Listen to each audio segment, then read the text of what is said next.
Sayang, ingatlah selalu kita ini dari kelas menengah dan cara hidup kita memang berbeda. Ibu setuju dunia sudah berubah, dia terus maju. Tapi kami juga berusaha untuk maju dan berubah sebanyak mungkin, Nak. Kau sudah dewasa, Farsha. Dan dunia luar semakin mengerikan setiap harinya. Apa kau tahu, saat kau pulang terlambat, ibu mulai merasa panik sekali. Bahkan semua orang di rumah juga merasa panik memikirkanmu. Apa kau tidak menghargai kekhawatiran itu, Nak? Dan apakah kami meminta bulan? Kami hanya memintamu untuk pulang tepat waktu. Dan siapa yang akan memutuskan jam berapa waktu yang tepat untuk pulang? Itu hanya masalah kecil untuk ibu. Tapi untukku itu masalah besar, Bu. Ibu sudah menghabiskan seluruh hidup ibu dengan semua batasan-batasan itu. Batasan waktu, batasan kebudayaan. Tapi aku tidak bisa menjalani hidupku seperti itu. Aku sudah melihat dunia lain, Ibu. Aku bertemu orang-orang yang berbeda setiap hari. Apakah Ibu pikir aku tidak ingin hidup seperti mereka? Tapi aku tidak pernah melakukannya. Karena aku tahu kalian tidak akan menyukainya. Dan hari ini kalau aku memakai baju seperti ini, itu karena aku harus menghadiri pesta India di dalam sebuah diskotik. Karena kalau aku memakai baju kelas bawah seperti yang aku pakai setiap hari, aku tidak akan izinkan masuk. Dan kelas komputer itu bahkan tidak ada. Tapi kau masih berbohong pada kami, kan? Ya, aku berbohong pada kalian. Dan ibulah yang sudah memaksaku untuk berbohong. Farsha. Ya, aku sudah tidak bisa mendengar lagi semua larangan ibu atas apa yang aku lakukan. Ibu, aku tahu ibu sudah bekerja keras seumur hidup untuk kami. Mulai dari makanan sampai rumah ini, dari baju kami sampai buku kami. Mengurus semua ini adalah perjuangan berat. Dan aku mengagumi untuk itu, Bu. Tapi maaf, aku tidak mau menjalani hidup seperti ini, Bu. Aku tidak bisa.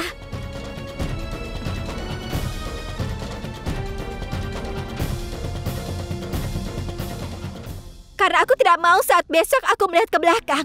Aku menyesali apa yang sudah aku lakukan pada hidupku. Aku tidak mau menghemat uangku sendiri hanya untuk membuat orang lain bahagia, sementara aku tidak bisa merasakan kebahagiaanku sendiri.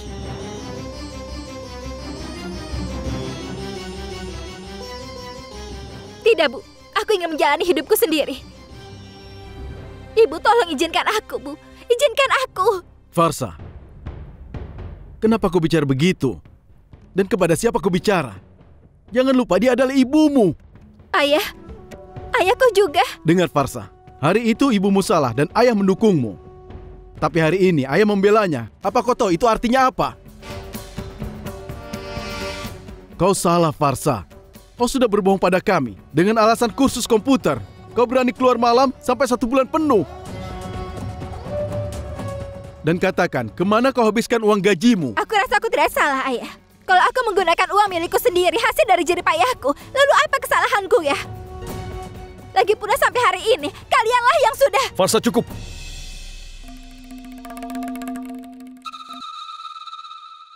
Kau sudah kelewatan, Farsha.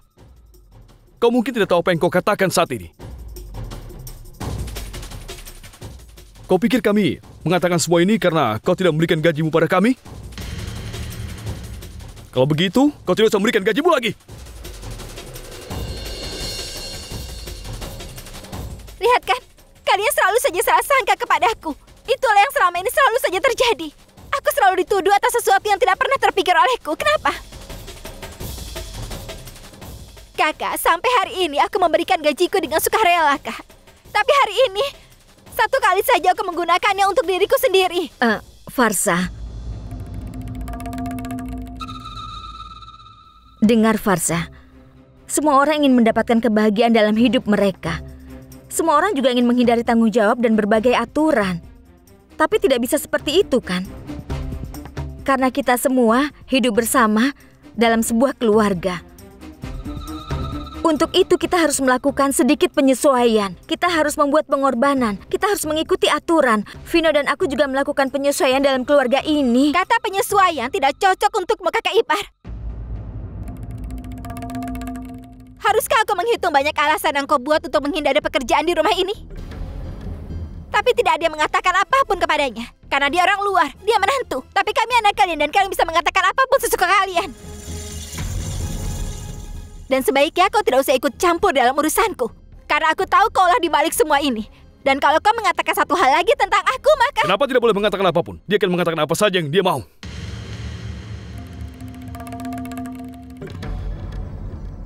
Pertama, dia lebih tua darimu, dan dia juga kakak iparmu, dan dia anggota keluargamu juga. Kalau kau membuat sebuah kesalahan, maka dia berhak untuk menegurmu, Farsa. Dan ingatlah, Farsa, kalau kau bicara seperti itu lagi pada Manju, maka aku akan... Kakak, kau mengancamku? Dengar, Farsa. Aku selalu mendukung siapapun yang benar. Kemarin saat Manju salah, aku juga memarahinya di depan semua orang. Dan hari ini kau yang salah. Kau tahu, Farsa, apa masalahmu? Sekarang tiba-tiba saja kau merasa rumahmu ini dan anggota keluargamu tidak menyenangkan lagi. Farsa, kau harus berubah jalan berpikirmu. Iya, kau benar sekali, Vinod. Faisali tidak ada masalah dengan aturan di keluarga ini. Kakakmu tidak ada masalah. Lalu kenapa hanya kau yang bermasalah? Karena ini adalah aku. Aku bukan Faisali ataupun Kak Archana. Ibu merubah Kak Archana menjadi seperti ibu. Tapi aku tidak mau menjadi seperti ibu. Aku tidak mau terkurung di dinding rumah ini. Aku ingin bicara dengan dunia, aku ingin bergerak bersama dunia. Dan aku akan lakukan apa yang harus aku lakukan untuk itu. Entah kalian suka dengan keputusan itu ataupun tidak. Ibu punya masalah dengan kebohonganku, kan? Kalau begitu baik. Mulai hari ini aku akan melakukan apapun yang harus aku lakukan. Tapi aku akan melakukan yang aku mau. Dan tidak ada yang bisa menghentikanku. Farsa, tunggu. Tidak. Kau tidak bisa seperti itu. Ada aturan di rumah ini dan semua harus mematuhinya. Kau juga harus mematuhinya. Karena kau tinggal di rumah ini, Farsha. Dan bagaimana kalau aku menolak untuk patuh, Bu? Apa yang akan Ibu lakukan? Hah? Ibu akan mengusirku dari rumah?